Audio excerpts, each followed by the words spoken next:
Imagine a land where, after just a few minutes outdoors, your hands and face begin to lose sensation from the biting cold.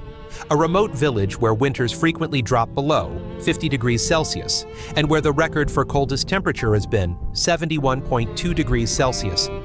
Here, cars must run all day because if they are turned off, the engine can freeze completely. People obtain water by cutting ice from the river and bringing it home to melt. Toilets are located outside because the plumbing system cannot withstand such temperatures. Children continue to go to school even when surrounded by snow, ice, and frost. And about 800 residents still choose to live in the coldest inhabited place on Earth. Oymyakon is not a destination for curious tourists, but rather a test of human limits. Let's explore how they maintain their daily lives in a land where winter almost never ends. Number 1. Where winter never ends. Oymyakon is recognized as the coldest permanently inhabited place on Earth. This small village in northeastern Siberia endures extreme weather, with temperatures below 0 Yakutsk, for about 240 to 260 days a year, meaning more than 8 months of continuous cold. In winter, temperatures typically range from -50 to -60 degrees Celsius, and even the warmer days rarely exceed -40 degrees Celsius. The lowest temperature recorded here was -67.7 degrees Celsius in 1933, showing how close life in this place is to the limits of human survival. From above, the village appears as a tiny speck in a vast field of white snow. The settlement spans only 1 to 1.5 square kilometers, with around 750 to 800 residents living here year-round. People live in a compact space, yet must adapt to weather conditions that reshape daily routines. The cold in Oymyakon is not just a thermometer reading, but a direct physical sensation. When temperatures approach -55 degrees Celsius, exposed skin can begin to sting within 30 to 60 seconds. Areas such as the ears, nose, and fingertips quickly become numb as the body focuses heat on vital organs. Staying outdoors for more than 10 minutes without proper protection greatly increases the risk of soft tissue damage. And locals say that touching metal with bare hands for only a few seconds can cause the skin to stick to the frozen surface. This cold also affects technology and infrastructure. Phone batteries can lose nearly half their capacity within minutes, and devices may shut down completely. Cars left outside at -50 degrees Celsius can freeze solid in 2 to 3 hours unless the engine is kept running. Beneath the village lies a thick layer of permafrost that prevents crops from growing, so fresh food must be transported from elsewhere. The journey to Oymyakon reinforces its sense of isolation. From Moscow, a 7-hour flight leads to Yakutsk, followed by an 800 to 900-kilometer drive across icy roads to reach the village. Upon arrival, the dominant feeling is not fear but deep silence, as if you have stepped onto another planet where the cold controls every rhythm of life. Some visitors say that opening a window for only a few seconds lets the cold rush inside like a wave. If you had to live here for 7 days, what would be the greatest challenge? The temperature, the darkness, or the risk of everything shutting down at any moment? Share your thoughts in the comments. Number 2. The village frozen for 8 months. In Oymyakon, life isn't governed by a fixed schedule, but by the ability to maintain warmth. When the sun only rises around 10 o'clock in the morning, most of the day's work has already begun, in the darkness and amidst the harsh heat. Here, time doesn't follow the light as in cities, but follows a survival schedule. People don't wait for dawn to work, because waiting means unnecessary heat loss and energy expenditure. Many families even break down their work into short bursts to minimize opening windows, as each opening means heat escaping from the house. The heart of every home is the heating system. A coal-fired boiler located in the center of the village provides heat to most households through a continuous network of pipes. This isn't a convenience, but a condition for the community's survival. The system must operate 24 hours a day. Even a brief stop can cause the indoor temperature to plummet to an irreversible level, freezing walls, floors, and furniture from the inside out. On intensely cold days, residents constantly check by touching the walls to ensure no heat has been lost. The interior spaces are also arranged with a survival mindset. Rooms near the entrance are often unheated, used for food storage, and simultaneously act as thermal buffers. These rooms prevent cold air from directly entering the main living area and function as natural freezers for meat, milk, and other stored foods. Snow and ice clinging to the ceilings or walls are not a sign of deterioration, but part of the adaptive design. In some families, this area is even used to hang frozen fish and meat, turning it into a true winter storage space. Mornings in Oymyakon always begin with replenishing the body's energy. In extremely low temperatures, humans must expend a large amount of calories just to stay warm. After hours of sleep, this need increases even more. Therefore, breakfast is often high in energy and fat, such as fried pastries with jam or other fatty foods. Fat is digested slowly, helping the body maintain a stable heat source for hours, like an internal heating system. Many locals believe that eating enough fat is just as important as wearing warm clothes, as both directly determine the ability to withstand the cold. In Oymyakon, eating is not just a daily routine, but a survival strategy calculated down to each meal. If breakfast could determine your ability to withstand the cold throughout the day, how would you change your eating habits? Share your thoughts in the comments. Number 3. Where water freezes right in life. In Oymyakon, clean water is not something you obtain by turning on a tap. It is the result of a labor-intensive process shaped by the freezing environment. The permafrost beneath the village makes plumbing systems nearly impossible to build or maintain, because any water inside pipes would freeze quickly, crack the structure, and render the system unusable. As a result, daily life has adapted in a way entirely different from modern water supply systems. In many families, children grow up accompanying their parents to the river to cut ice, seeing it as a natural part of winter life. The community's main water source is a river that remains frozen for most of the year. Whenever water is needed, residents go there and use chisels and axes to break large blocks of ice, each weighing about 30 kilograms. The work requires both strength and precision, since standing outdoors for too long increases exposure to the extreme cold. After cutting, the ice blocks are loaded onto sleds and taken home, and on windy days people must cover their faces almost completely to prevent the icy air from burning their skin. These blocks are not used immediately. They are stored in cold rooms or placed outdoors, where the natural temperature keeps them frozen for days.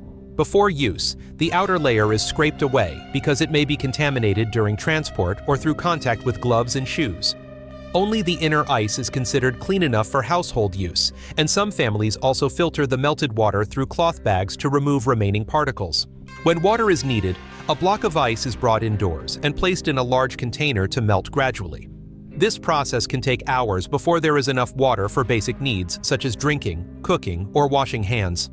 Depending on household size, a single block may last several days, and during the coldest weeks, people prepare extra ice in advance to reduce trips to the river.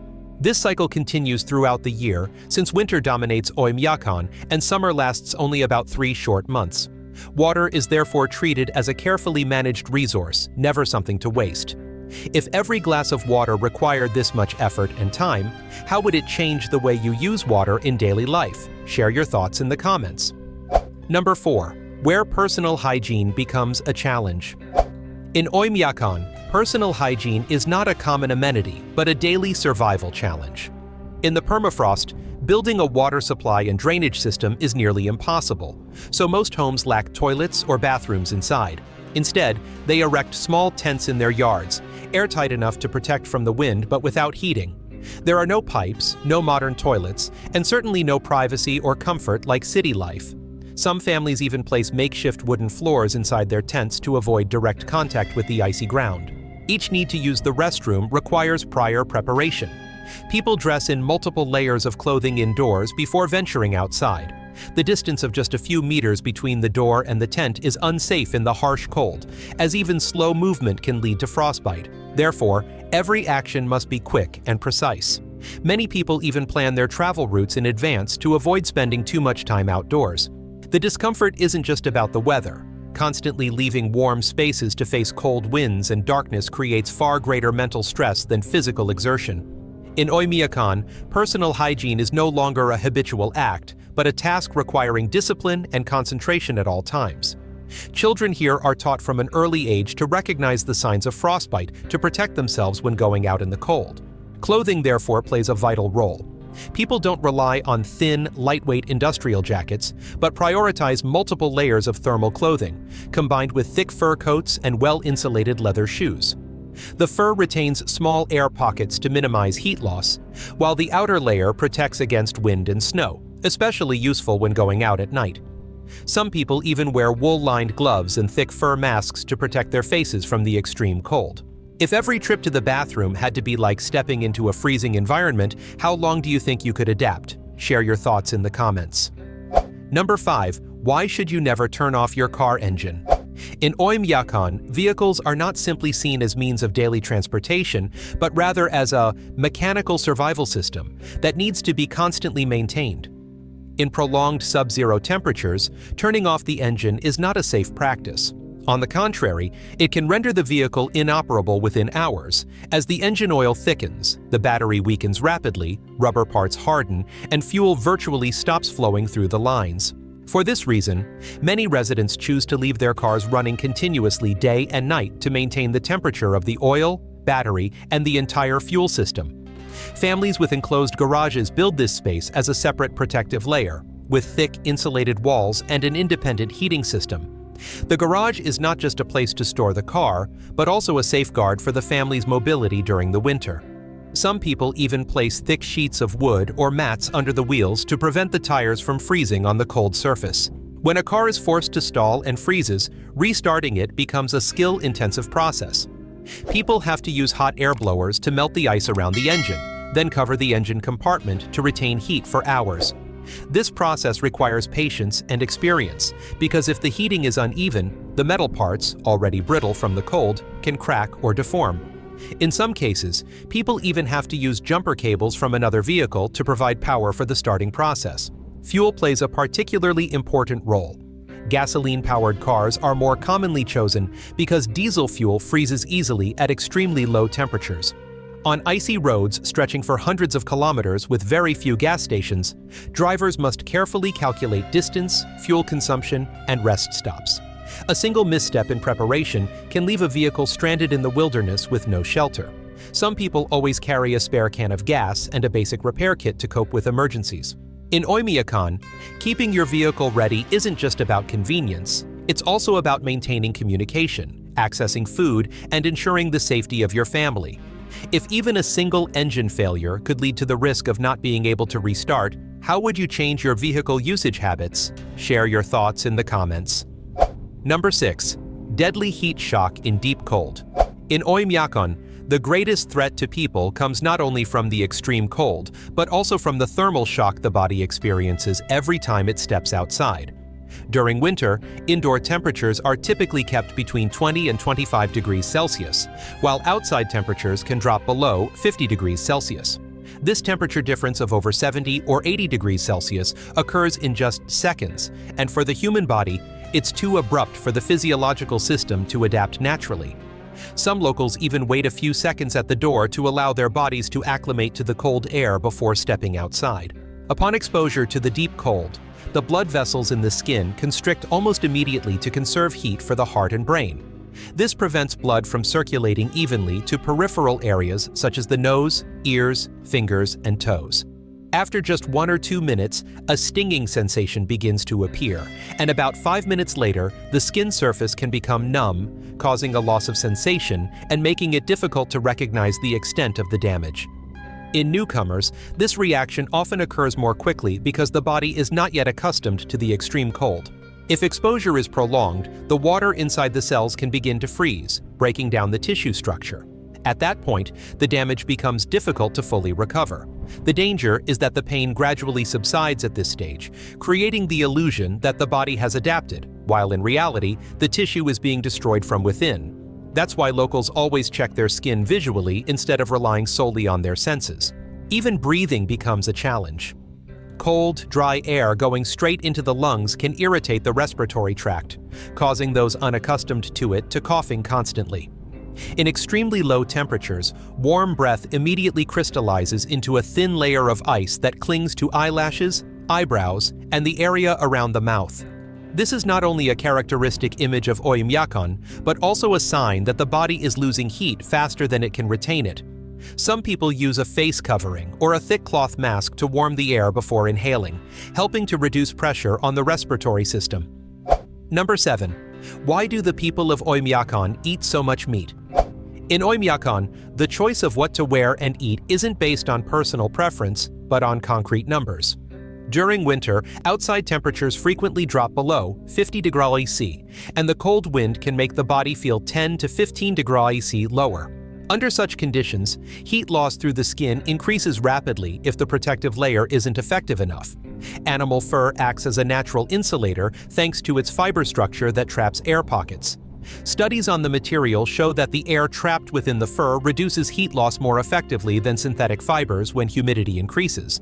Animal fur often has a natural oil layer, making it difficult for snow and ice to adhere to the surface.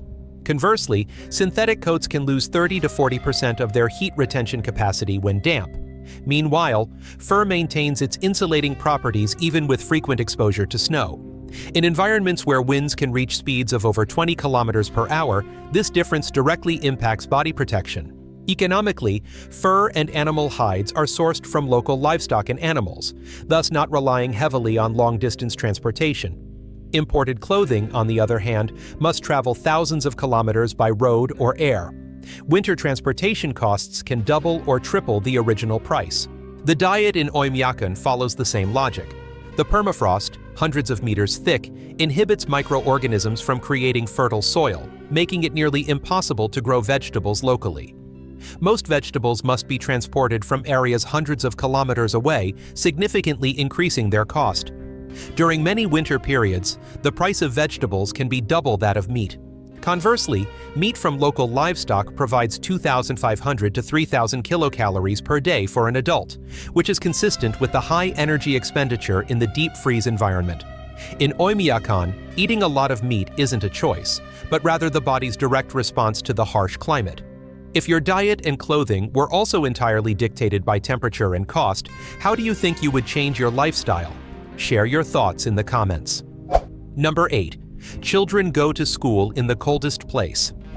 In Oymyakon, children are not protected from the cold. They grow up in that environment. A school day begins when the sky is still shrouded in darkness. In winter, the sun only appears for a few short hours, so waiting until dawn to leave home is almost impossible. Children wake up early, put on many layers of clothing, cover their faces, and venture out into the cold night to get to school on time. Many families even teach their children to check their layers of clothing right at the front door to make sure there are no gaps. The distance to school is only about 0.5 kilometers, but in the extremely low temperatures, that distance feels much longer. Children lose heat faster than adults due to their higher body surface area to weight ratio. When skin is exposed to cold air, blood vessels constrict to protect the heart and brain, causing the hands, feet, and face to become numb. Therefore, covering the nose and mouth becomes an indispensable habit before going outside. On the coldest days, some children even wear thick face coverings to warm the air before breathing. Schools in Oymyakon only close when temperatures reach dangerous levels. Otherwise, students attend classes as usual. Moving around in harsh conditions isn't seen as a challenge, but as a familiar rhythm of life.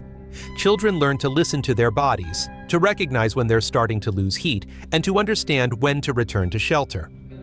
These skills are passed down from adults, like part of the maturation process. Inside the classroom, things are completely different from the outside. The classroom is consistently heated, creating a stark contrast between the two environments. The constant transition between the deep cold and the warm space forces children to adapt daily, thus developing discipline and resilience from a very young age. Even during recess, children must adhere to a time limit for standing outdoors to avoid losing heat too quickly. For children in Oymyakon, the ability to survive the winter isn't something they're born with, but rather a skill honed step by step. If a child had to walk to school in such conditions every morning, what do you think would be your biggest worry? Share your thoughts in the comments. Number 9. When healthcare is a race against time. In Oymyakon, healthcare services don't operate as a 24-hour system, but rather as a journey fraught with time, distance, and extreme temperatures. The village has only about 800 inhabitants, so there are no large hospitals or on-call emergency services. Local medical facilities can only handle minor cases, while more serious situations depend on transporting patients outside the area, which isn't always possible in winter. In many cases, the decision to transfer patients is based more on weather conditions than on the patient's condition. When outdoor temperatures drop below 50 degrees Celsius, calling an ambulance is almost purely theoretical. Slippery roads, poor visibility, and the risk of engine failure significantly prolong the time it takes to reach a patient. Therefore, family and neighbors are often the first line of support. They treat frostbite, injuries, and acute pain using experience accumulated over generations. Some families always keep first aid kits and hand warmers on hand for temporary treatment before they can seek medical attention. Frostbite is the most common condition. If exposed to the elements for 10 to 15 minutes, soft tissue damage can begin. Incorrect treatment, such as rubbing the affected area vigorously, increases the risk of necrosis. Therefore, people are taught to warm up gradually, avoid sudden temperature changes, and constantly monitor for changes in skin color. Children are instructed to recognize early signs of numbness so they can return to shelter promptly. Chronic conditions such as cardiovascular disease, high blood pressure, and respiratory problems become more risky in extremely cold climates. Cold, dry air puts more strain on the respiratory system, while limited mobility delays access to medication. Therefore, many families stock up on enough medication for several weeks to be prepared in case of isolation. Some even keep detailed records of dosages and medication schedules to ensure no mistakes occur when a doctor is not available. Childbirth and obstetric emergencies also present significant challenges. In winter, transporting pregnant women out of the village can take hours or be delayed due to road conditions. Therefore, local midwives and traditional expertise are particularly important. In some emergency cases, childbirth can take place at home with community support. Number 10. When women are the pillar amidst deep cold. In Oymyakon, women are not only responsible for household chores, but also for keeping the home running smoothly in the extreme climate. During winter, when temperatures frequently drop below 50 degrees Celsius, much of the fundamental yet often overlooked work falls on women's shoulders. They are responsible for water, food, clothing, children, and the daily routine, where even a small mistake can lead to significant consequences. In many families, women are the ones who prioritize tasks based on the weather and outdoor temperature. Their day begins before dawn. They prepare breakfast, layer their children's clothing, and double-check everything before the family leaves the house. Wearing the wrong layer of clothing or leaving skin exposed for even a few minutes can lead to frostbite, so this meticulousness is a survival habit passed down through generations. Even children are taught to check their clothing before going outside. The majority of household chores are also handled by women, and seemingly familiar tasks become more arduous in the extreme cold. Laundry, cleaning, food preservation, and keeping living spaces dry all require significant time and effort. Many tasks cannot be done daily, but must be planned weekly, taking into account weather conditions and physical capabilities. Some tasks are only performed on days with more comfortable temperatures to conserve energy. In childbirth and childcare, the role of women becomes even more prominent. Pregnancy and raising children in extreme cold come with many challenges, from keeping newborns warm to limited access to specialized medical services. Therefore, the experience of older women in the family is considered a vital source of knowledge. In many cases, their advice becomes a guiding principle in emergency situations. Number 11. The vital role of animals in Oymyakon. In Oymyakon, where agriculture has virtually no chance of survival, animals are the foundation of the entire ecosystem.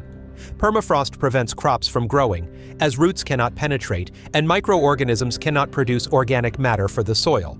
Under these conditions, livestock farming is not only a source of income, but also a vital system for providing food, energy, and essential materials for the people. In many families, livestock is considered a winter reserve, replacing the concept of stockpiling food as in temperate regions. The people here primarily raise Yakut cattle and Yakut horses.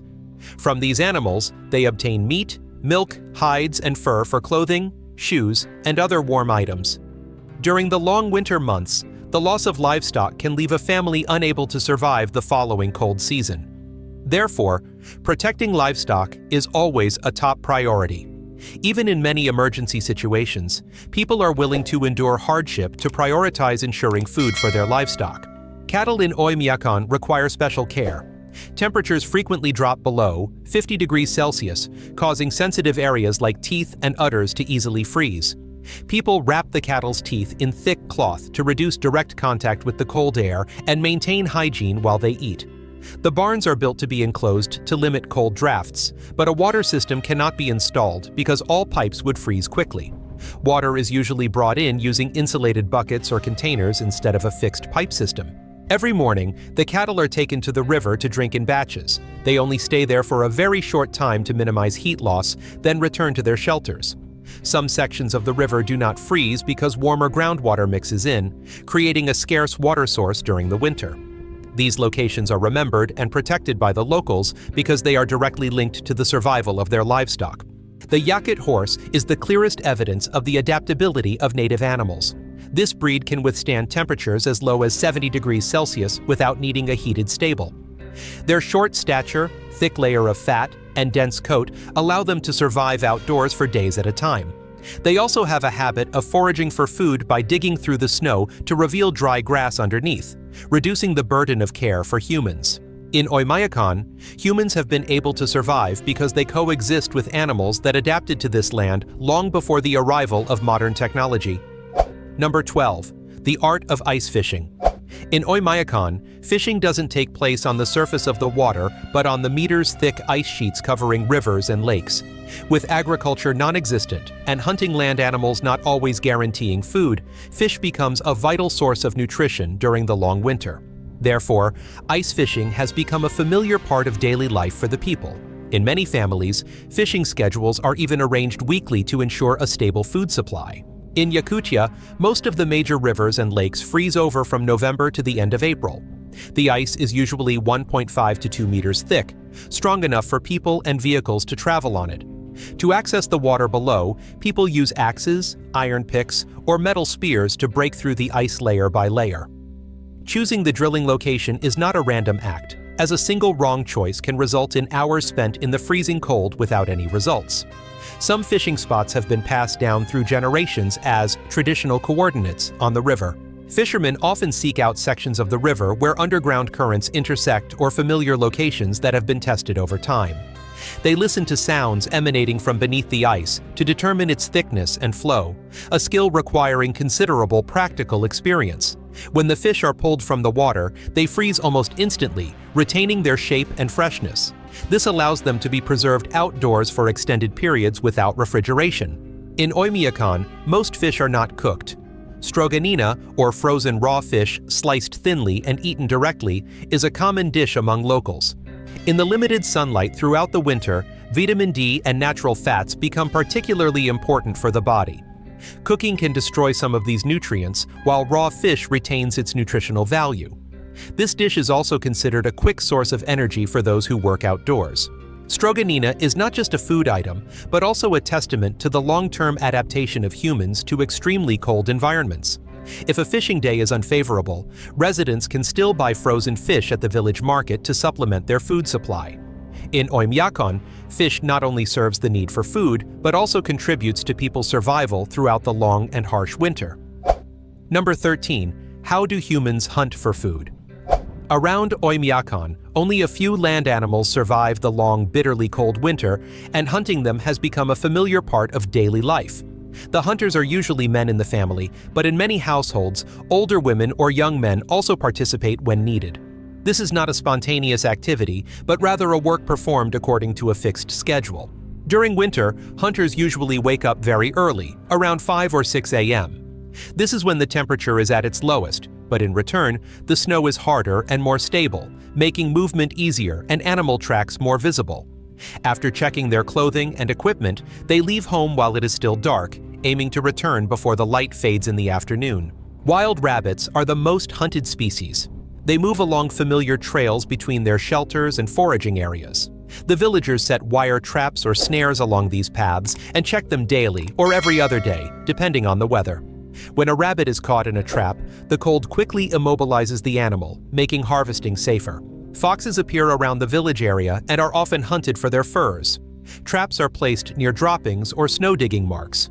Hunters always cover the traps with a thin layer of snow to maintain the familiar appearance and avoid arousing suspicion. In more remote forests, wolves and lynxes exist in low densities. They are only hunted when they pose a threat to livestock.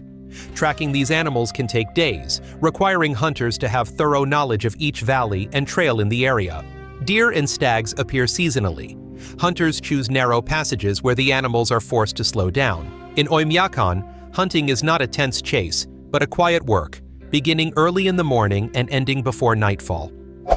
Number 14. Vehicles. Also have to battle the cold. In Oymyakon, getting around isn't simply about going from one place to another, it's a daily survival challenge. When temperatures frequently drop below 50 degrees Celsius, even the air becomes a hazard. Exhaust fumes from vehicles cool almost instantly, forming a thick fog that clings to the ground. Visibility is severely limited, especially in the early morning and evening, making driving dangerous even on familiar roads. Before the advent of automobiles, people relied on the pulling power of animals like horses, oxen, and reindeer for transportation. Reindeer played a crucial role because they tolerated the cold well, moved steadily on snow, and provided meat, milk, and hides. Although motorized vehicles are more common today, these traditional means of transport haven't completely disappeared from daily life. The cold directly affects machinery. If a car is left outside for about an hour without starting, the engine can freeze completely. The oil thickens, the battery quickly loses power, and the metal shrinks, making starting nearly impossible. Therefore, many families use jet heaters to warm up their cars before use. Families with heated garages are considered luckier than others. Their cars can be kept there for months without significant risk. For those without garages, a common solution is to leave the engine running. Many taxi or minibus drivers start their cars in the morning and let the engine idle all day. At temperatures as low as 50 degrees Celsius, it's not just the engine that's affected. Fuel can freeze, tires lose pressure due to air constriction, and metal parts become more brittle. Every trip must be carefully planned in terms of time and distance.